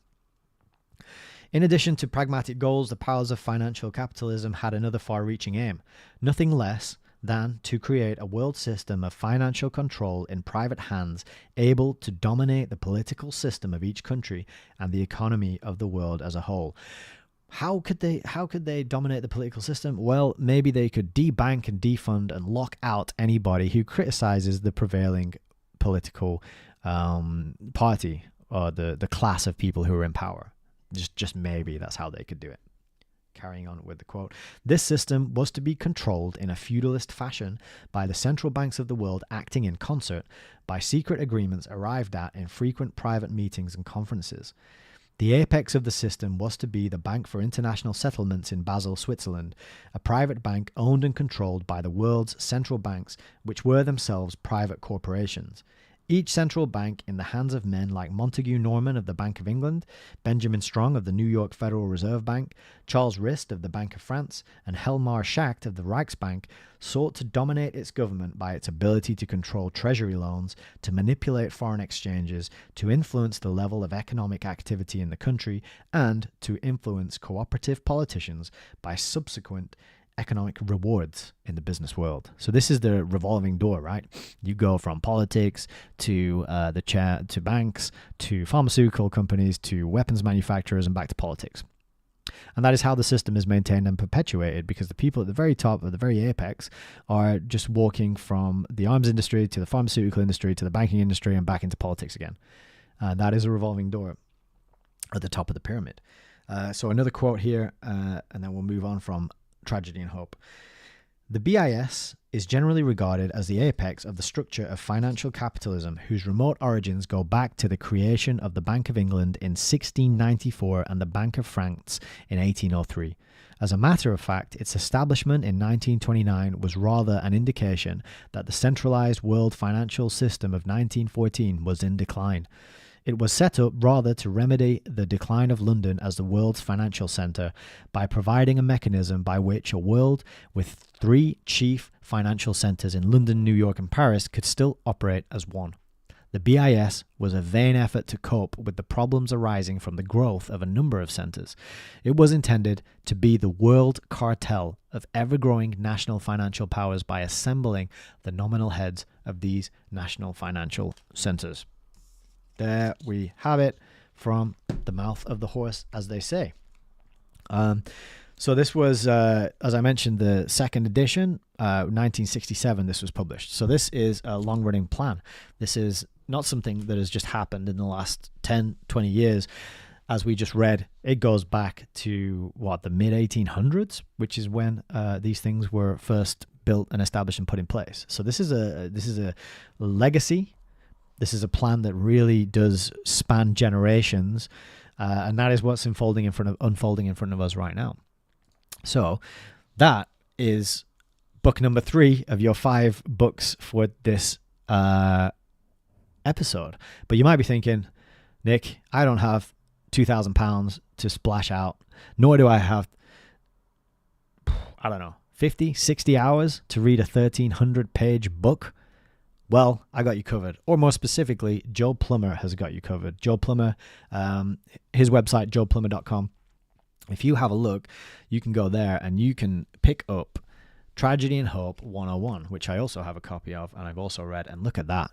Look at that. That is way, way shorter than Tragedy and Hope itself. Let's see if we can get those both up to compare the two. Which one would you rather read? So you might have had that excuse of, I don't have time to read a book like that. Well, Joe Plummer has smashed that excuse. You're not allowed to use that anymore because he's written Tragedy and Hope 101. And it is a slender, sharp, short volume of sub 200 pages where you can get this narrative, this big picture narrative. And you don't even have to buy it, because on his website, joeplummer.com, he has given you a 2-minute video summary of the book, which is available here. A free web version of the book, which is available below with a PDF that you can download. There's a free audio version of the book, which you can download.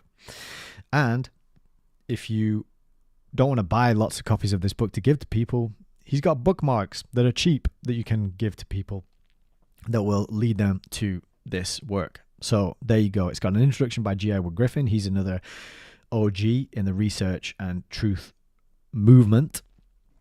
And there you have it. You can just scroll right down and read the whole thing here. And that is going to take you could probably get that done in a matter of hours. You could get it done this afternoon, this weekend, if you really wanted to. So smashing your excuses, joeplummer.com. And that is, boom, book 3. That is book 3 of today's episode to help you get up to speed and informed and on the page where reality is taking place and happening, and not in some silly fantasy land that is constructed by propagandists. What's next? So this feeds in. So we've looked at technocracy. We've looked at Patrick Wood. We've talked a little bit about tragedy and hope, the Bank for International Settlements, the legacy, the multi-generational plan that has been unfolding and unrolling largely unchallenged. And now we're at offguardian.org. And I have to put a correction here that I've been saying in previous live streams, offguardian.co.uk. That website, I don't even know if that's a real website or not. I've just been getting it wrong. It's off-guardian.org. I would love to encourage people to head on to this website and read some of the wonderful work that is put out. I've mentioned it before. The story is that a bunch of Guardian journalists and writers were kicked out for their views, and so they created off-guardian.org, where they could publish freely and exercise their freedom of speech to educate and help people get to grips with the big picture of what's going on around us. And this is an article from November the 16th. UN and Bill Gates launch 50 in 5 global digital infrastructure plans. So this ties into the banking. This ties into the technocracy, because this global digital infrastructure, as we will find out, refers to a secure and interoperable network of components that include digital payments, ID, and data exchange systems. So it is about money. This is the CBDC, the central bank digital currencies that all central banks in the world are currently studying and building and working on rolling out at the behest of the Bank for International Settlements, which is the central banker's central bank of central banks, the most centralist bank, the centraliest, bankiest central bank that exists, is the Bank for International Settlements, and they're pushing this top down. We got to get onto digital money. And how are they going to get people to accept that? How are they going to get people to do it?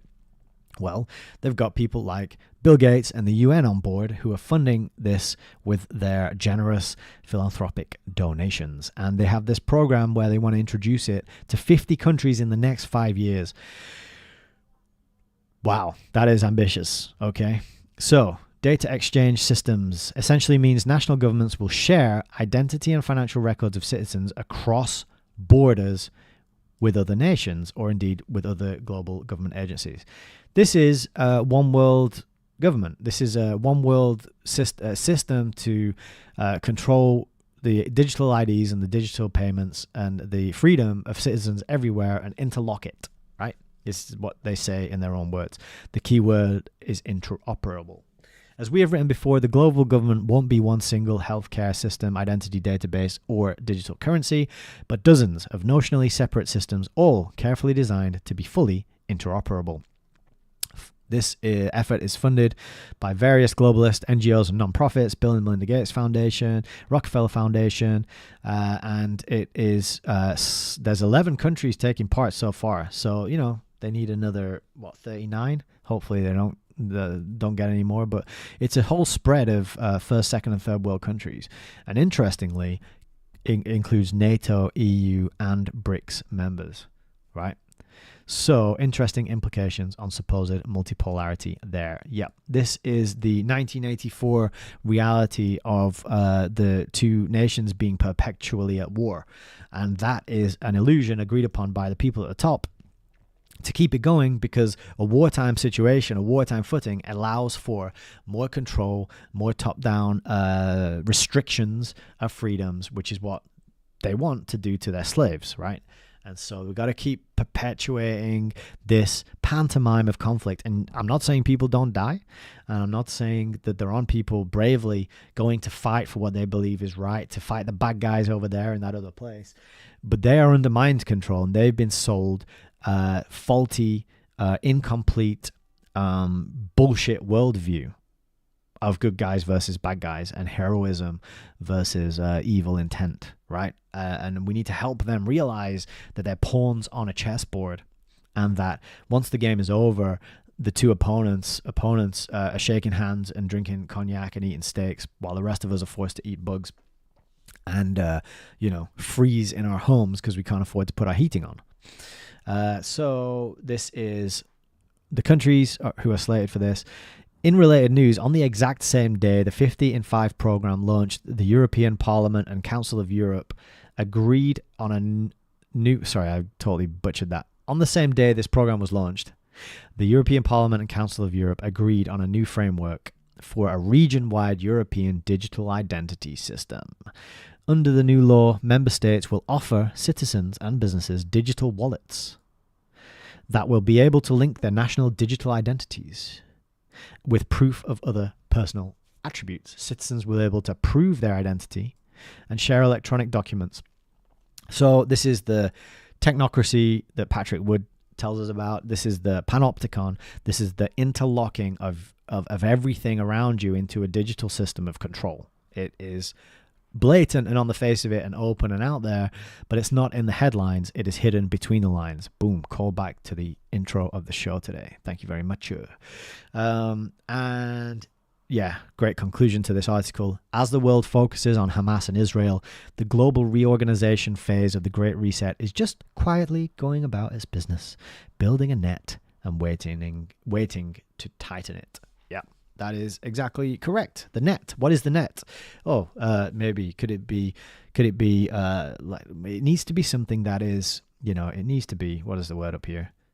Interoperable was the word, wasn't it? So it needs to be interoperable.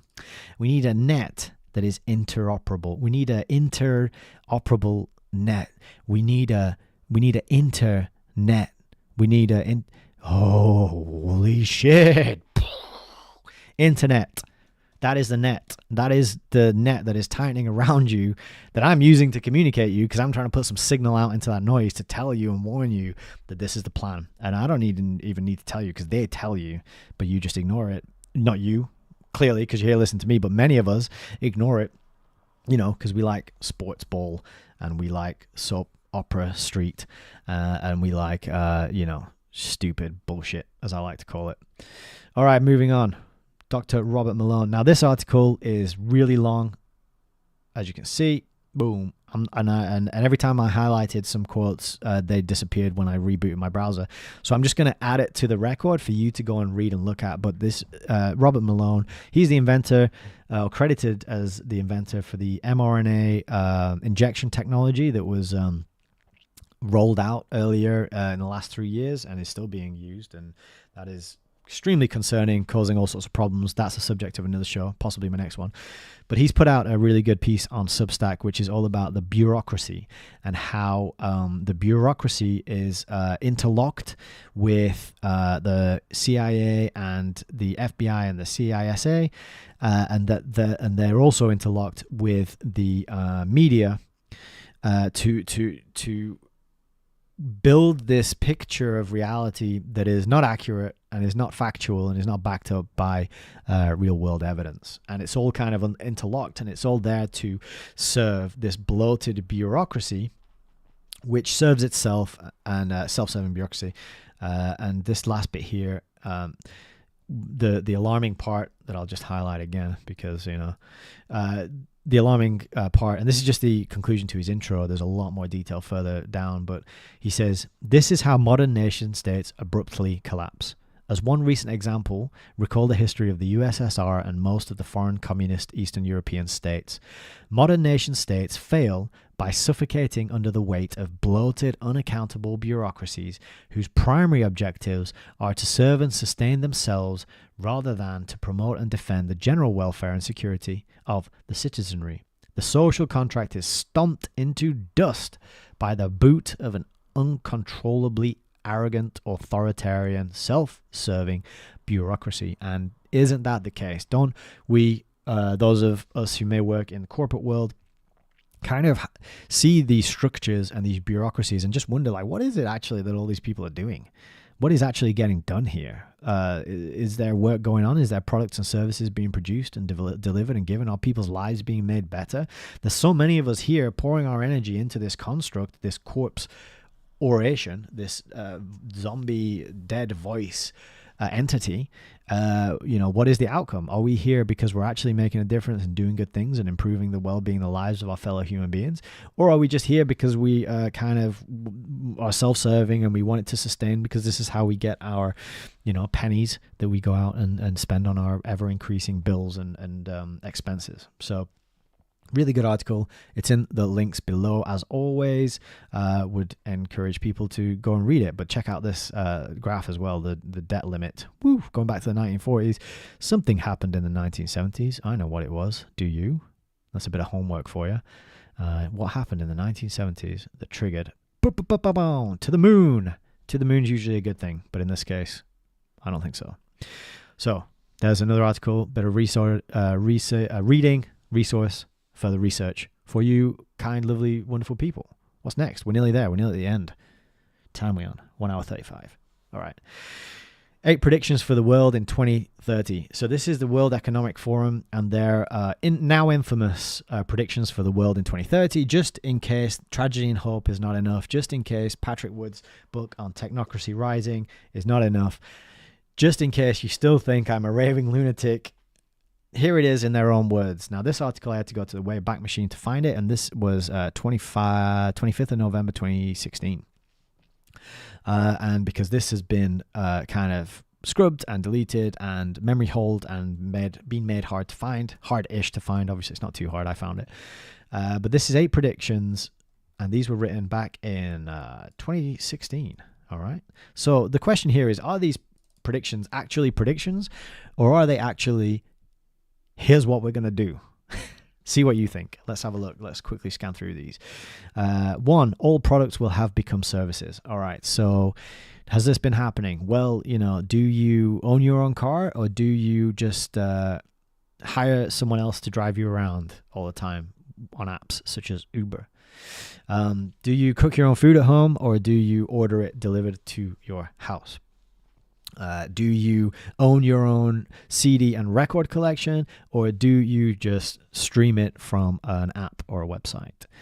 Same with films. Do you own a film, movie collection, VHS, DVDs, or do you stream it directly into your brain, your living room, I should say? So what is the trend? What is happening? Is it occurring? You decide. There's a global price on carbon. This is 2016. They said this. There's a global price on carbon. So nearly 10 years later, are these efforts there to reduce carbon, to link credit cards to carbon usage, to track carbon footprint in order to limit and reward and punish people according to their usage? Is that happening? Yes, it is. Number 3, US dominance is over. We have a handful of global powers. Well, that is not my area of expertise, geopolitics and the like, but I would say that US, from what I know of what's going on there and friends I have who I speak to on regular there, the cities are not looking good. The economy is not looking good. The economy in most places is not looking good, let's be honest. But yeah, that, to go back to the previous article, which that's the next one. This is the previous one. Look at that. Something's got to give, right? And when it gives, I doubt the US will be as dominant as it was historically. Number 4, farewell hospital, hello home spittle. Now, spittle is a word that means spit. It's that little flecks of liquid that fly out of people's mouth when they're talking to you. So I get what they're trying to do with this pun, but home spittle, it doesn't sound good.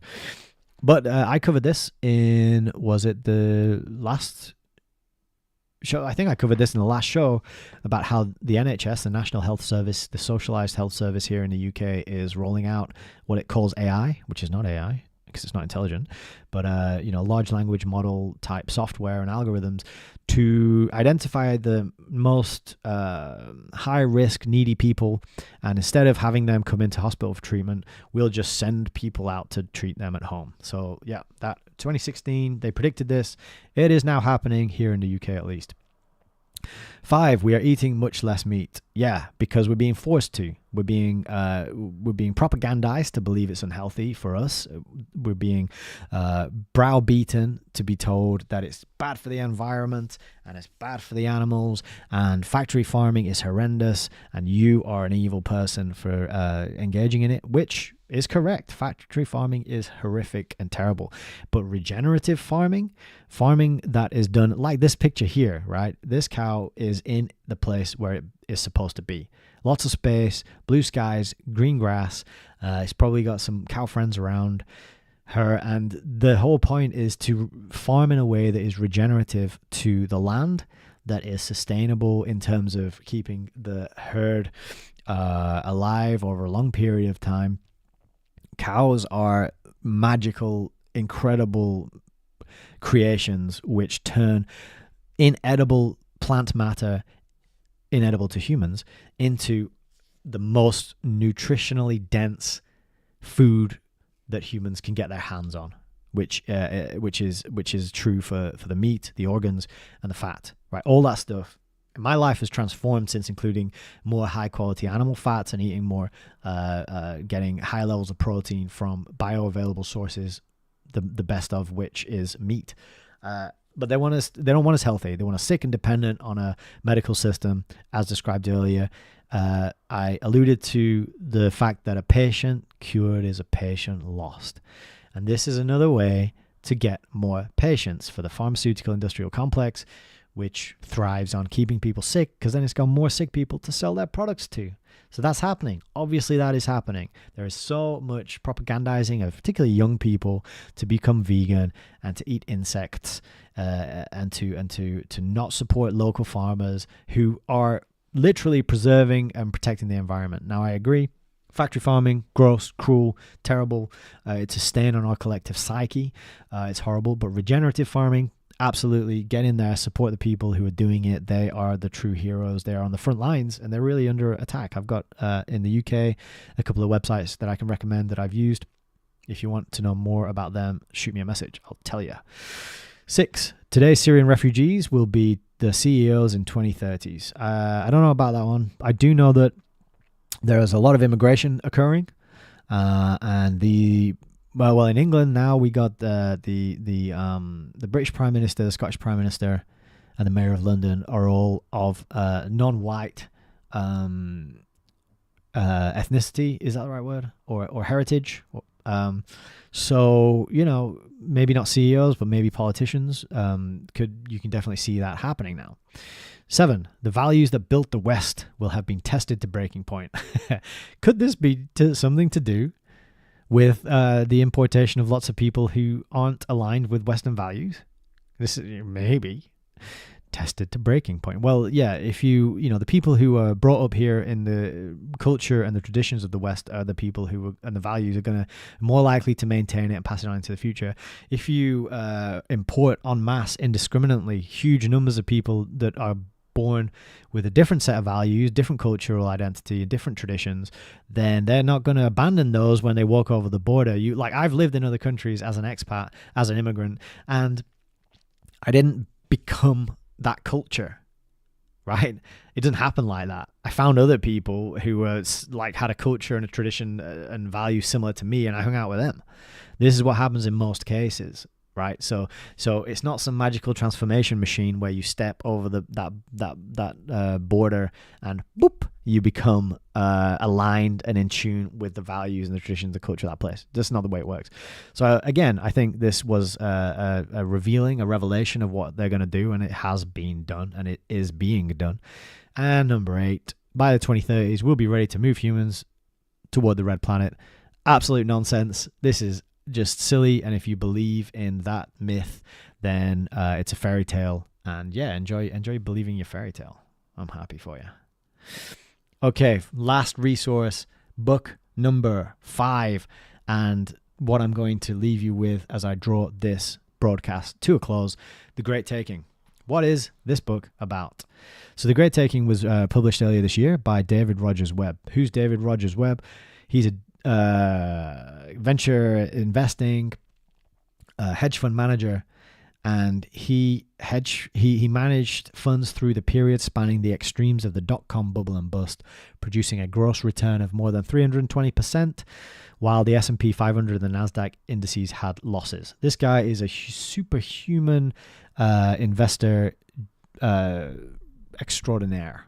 He really knows his stuff and has chosen to keep out of the limelight for most of his life, wisely so, I would say. But he has discovered some things, and he has felt compelled to put those things into a book. What is this book about?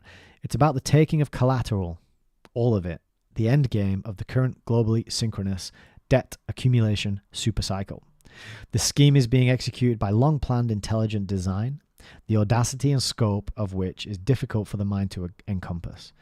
Included are all financial assets and bank deposits, all stocks and bonds, and hence all underlying property of all public corporations, inventories, plant and equipment, land, mineral deposits, inventions, and intellectual property. Privately owned, personal, and real property financed with any amount of debt will likewise be taken, as will the assets of privately owned businesses which have been financed with debt. If even partially successful, this will be the greatest conquest and subjugation in world history. And I hope you are incredulous and you're saying, that is insane, that is ridiculous, how can that be? There's no chance that could happen. Well, in that case, if you are incredulous, you got to read the book. Get yourself a copy. Get yourself a copy. Please do. I encourage it. And I'm not telling you should. I'm not telling you what to do. But I am suggesting that it would be a good idea. Get the book, read it, go through it, and decide for yourself, is David Rogers Webb somebody worth listening to, somebody worth paying attention to? As you can see, I've got my copy here, and I'm working my way through it. But, Nick, sorry, but I don't have the budget. I can't afford to buy books. I can't afford to, it's just, money's too tight at the minute. As the song goes, money's too tight to mention. Well, don't worry about it because it's free. You can download the book in PDF format. There's a HTML version. And so no excuse. There you are. There it is. 133 pages. It's a really short read. This one is even shorter than Tragedy and Hope 101. You have even less excuse for not reading this. So that's the great taking. But Nick, maybe you're persisting with your excuses. I just can't read. I don't have the time. I don't have the peace and quiet. I've got jobs. I've got children. I've got noisy pet parrots who keep, distracting me, and I just can't focus on a book. Well, don't worry, my friend. I've got you covered. Boom. Yesterday was released The Great Taking, the documentary. It's on YouTube. It's been up for a day. It's got 1,300 views already, and I would hope, I am very keen to help grow that number. And so with a view to smashing your excuses, if you can't read, well, can you watch a video? I know you can watch a video because you're watching one right now. Haha. Got ya. So if you can put the skills that you're using and the appetite and the energy and the attention that you're using to listen to me, if you can put that to this video at some point, it's 1 hour and 11 minutes long. You can even go into the settings. You can click playback speed. You can put it on 1.25 or 1.5.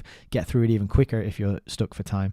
Listen to it and make your mind up. Is this something that is important and that you need to pay attention to in order to prepare and preserve your livelihoods, your wealth, your health now and into the future? So I wanted to play a little clip for you.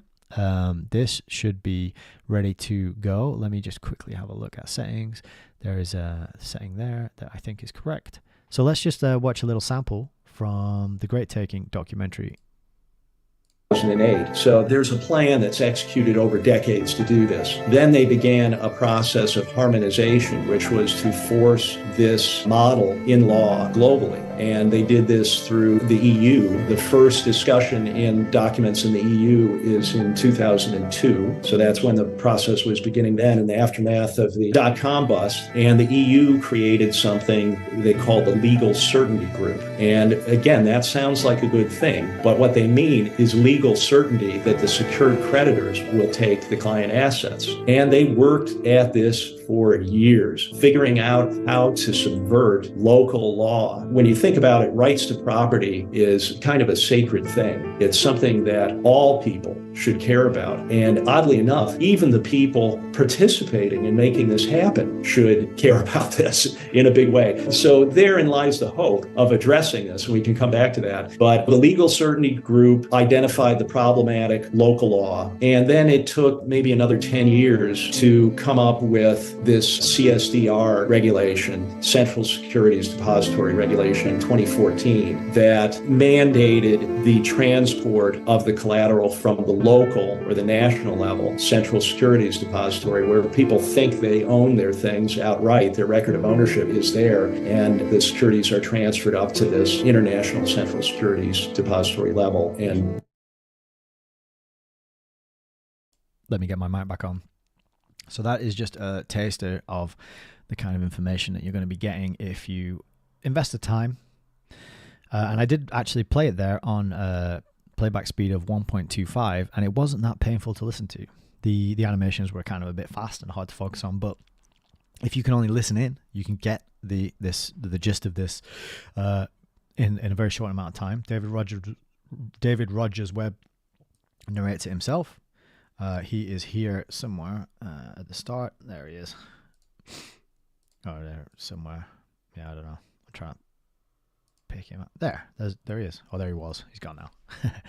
But that is the Great Taking documentary. That is something, if you're concerned about what I've been laying out in this episode, be very much worth your time to go and have a look at that documentary and do a little bit of learning, dive into the history of what's going on with Tragedy and Hope 101, dive into the technology side of what's going on with Patrick Wood's Technocracy website and books. And then you can dive into the side of what's going on financially with David Rogers Webb, The Great Taking.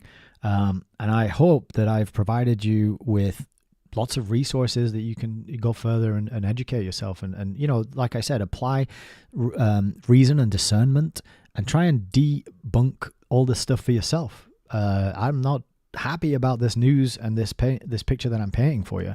It's not something that, I mean, I do enjoy doing it because I believe in it and I think this message needs to get out, and I feel moved and called to do it because I've benefited so much from the people who've put the message out for me to learn that I want to pay it forward now, and I want to pull more people sort of out of the bucket full of crabs. You know, the if you don't know the crabs in a bucket metaphor, when you got a bunch of crabs in a bucket and one tries to climb out, the ones that are still in the bucket will pull that crab back down and not let that crab escape. And this is the mentality of a lot of people. They don't like to see other people making progress and behaving in ways that that are different to their own behaviors. You know, they feel like they feel insulted, or it's a criticism of some kind.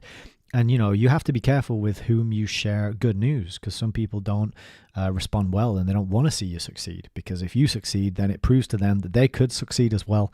But they just want to believe in their excuses. They want to believe in their limitations and the reasons that they've sold to themselves about why their life isn't better and their circumstances aren't better.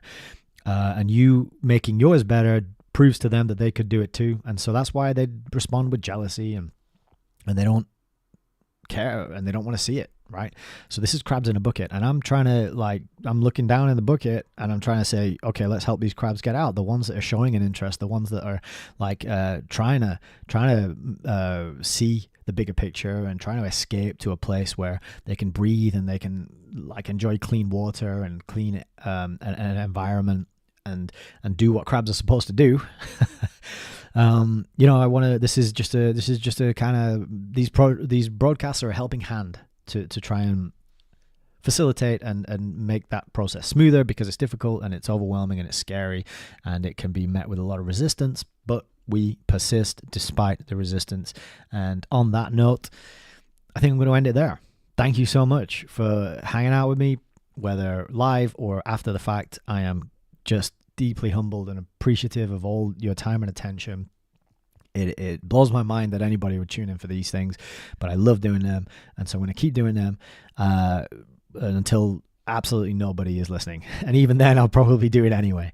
So if you like what I do and you appreciate it, got some value from it, and you found it useful, share it, please. If there's somebody you love, somebody you know who you think needs to see this picture that I'm painting, and you think they will be responsive to my style of delivery and the evidence as presented in the articles and the books, then consider sharing this and asking them, hey, I care about you and I want you to have an understanding of what's going on, because I think it's critically important and it affects all of us, which is true. It does. So that's number one. You can subscribe. The next thing you can do is to head down into the comments box below the video, and there you can have a look at some of the links, affiliate links, which I have. What we can do is, I've never tried, I'm doing this right. Let's try this. This might be kind of weird and meta. Whoa. Okay. So now we're streaming, and now we're sharing the stream live on the stream. And if you go down here, right now there's nothing there. Okay. Because I don't want to give you the goodies until after the fact. I don't want you getting distracted. I don't want you getting diving into those links before they're even there and ready for you. So instead, what we can do, we can go here. We can have a look at some of the previous videos I've done where I've spoken about specific books, and I've reviewed different books on these kind of topics. And I have, as you can see over my shoulder, many more books and book reviews in me and left to create. But particularly of interest to this conversation could be Wall Street and the Rise of Hitler. This is about how Wall Street bankers financed and enabled Hitler's rise to power. Lord Milner's Second War, that goes back in the realm of sort of tragedy and hope to the beginning of the First World War. IBM and the Holocaust, this is the marriage between corporations and evil regimes. But if you go to my live videos and click on an old one, for example, then you can go down to this box here and you can have a look at my affiliate links. And a lot of these are for Richard Grove's Autonomy course. Now, Autonomy, if you haven't heard me talk about it before or you're not aware of it, is a 12-week course that's run twice a year, and it is focused on high-value skills, entrepreneurism, and clear thinking and the ability to communicate. It provides a place to practice all those things, and what you get out of it is a community of people who are oriented toward the good in life, and they want to do hard work. They want to start businesses. They want to build relationships. They want to network. They want to push the needle in the direction of a good outcome for not just themselves, but all people. And I think that is what sets Autonomy apart from other training courses out there. Is it is built on a bedrock of ethical behavior, of excellence and integrity. And that's hard to find. And I've been engaging there for coming up on 3 years now. And this whole project that I'm doing right now would not be here. It would not exist. It wouldn't even be an idea or a concept of something that I could possibly do if it was not for enrolling and signing up in Autonomy and getting involved and learning from Richard and the community there. It has just transformed my outlook on life. It has completely reshaped my worldview so that now I have a more accurate map of reality, and I can make better decisions, and I can see sort of further ahead in my own life, and I can see options about how to move and maneuver in the world. Powerful, incredible, life-changing stuff. So if that sounds good to you, sounds like something you're interested in, you can click on some of these links. A lot of these are all just free resources. There's a quiz. There is documentary information from Richard Grove, who has done outstanding work on delivering the big picture information to you. There is workshops that you can check out featuring James Corbett, Mark Passio, Charlie Robinson, G. Edward Griffin, John Bush, Scott Armstrong, Pete Quinones, just all crazy people. And all this stuff up here is free, right? And it'll get you into the space where Autonomy operates, so you can kind of have a sense, an idea, and a taste of what goes on there, and you can decide if you want to take it further. But you can begin that process of education now for free. Have a look. Once you think, if you think you're ready to give autonomy a try, you can have a look at the obstacle course. This is a prerequisite. Many people, I should say, are not going to be able to get into autonomy and to join it. There's certain things you got to have. There's certain challenges you have to overcome. There's certain characteristics that you need to possess already. Otherwise, it's not for you, and it's not for you, and that's that. But here's a good place to find out if it's right for you or not. Underneath that, we have got courses, right? If you don't want to take on this transformative, all-encompassing journey that is autonomy, maybe you want to start off with something a little more specific, a little more laser-focused, then we've got 4 courses here that I think are fantastic. Complete Guide to Forming Communities, How to Do Objective Research, Logic, the Art of Intellectual Self-Defense, and Philosophy 101. All of these linked in together is going to really supercharge and super boost your ability to engage with the world and engage with the people around you and make sense of things and to build relationships and to formulate alliances and find out who to cooperate with in order to survive and thrive. Last but by no means least, there is a link down here where you can buy me a coffee. I do drink coffee, but if you make a donation, I will probably spend it on upgrading and uplifting my setup and what I do here.